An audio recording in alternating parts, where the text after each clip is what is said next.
যে স্বরাষ্ট্র উপদেষ্টা বলছে যে ছাত্ররা এখানে দোকানদারি করবে, মানে ওইখানে দোকান বসাবে, দোকান থেকে টাকা নেবে, টাকা নিয়ে চলবে। আওয়ামী লীগকে ফাঁকফোকর এই অন্তর্বর্তীকালীন সরকারের কিছু অংশই এই ফাঁকফোকরটা দিচ্ছে। আপনি দেখেন যে আমি রাস্তাঘাটে যদি আপনি বলতে চান যে রাস্তাঘাটের ফুটপাতে যেসব দোকানগুলা, এই দোকানগুলার ম্যাক্সিমাম দেখবেন যে একটা গুপ্ত সংগঠনের লোকেরা এই দোকানগুলা পরিচালনা করে। আপনি বাইতুল মোকাররমের সামনে যান, আপনি নিউ মার্কেটের সামনে যান, আপনি শাহবাগে, আমি এই দিকে আছি, এই আশপাশে যান, দেখবেন যে তারা মেজরিটি পার্সেন্ট একটা গুপ্ত সংগঠনের বাসিন্দা। আমি এই যে বেলি রোডে ভিকারুন্নেসা স্কুল, বেলি রোডে ভিকারুন্নেসা আর পাশ দিয়ে আপনি আপনার মহিলা স্কুল আছে, সিদ্ধেশ্বরী গার্লস কলেজ আছে, এর সিদ্ধেশ্বরী বয়েজ আছে, তো সব বাচ্চা কাচ্চাদেরকে নিয়েই মা বোনেরা স্কুলে আসে। আপনি দেখবেন যে ওই যে শান্তিনগর মোড় দিয়ে সকাল 10টা-11টার সময় বাজার বসে, ফুটপাতে বাজার বসে। এই বাজার গুলাকে আমরা উঠাই দেওয়ার জন্য প্রশাসনের কাছে একটা দরখাস্ত দিলাম,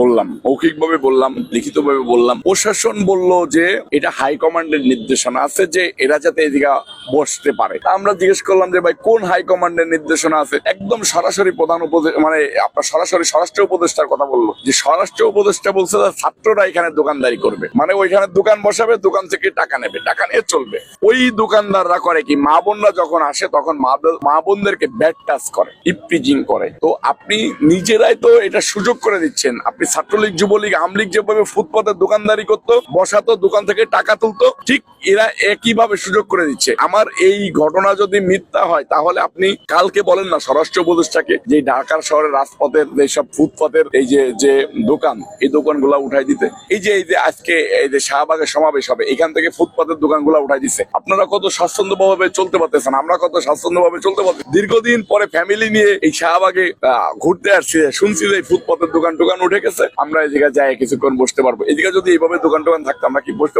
পারতাম না। আপনি দেখবেন যে জামাত শিবির আল্লাহরা স্লিপ দিয়ে দিচ্ছে, আওয়ামী লীগকে স্লিপ দিয়ে দিচ্ছে যে এই স্লিপটা দেখাইলে দেখবা যে তোমাদেরকে ছেড়ে দিচ্ছে, আমরা অন্তর্ভুক্তি করে নিলাম। তার মানে আওয়ামী লীগ পুনর্বাসনে একটা জায়গা। আপনি দেখবেন যে এনসিপির বিভিন্ন সমাবেশে আওয়ামী লীগ আল্লাহরা সরাসরি বক্তৃতা দিচ্ছে, সরাসরি যে তাদের মঞ্চে।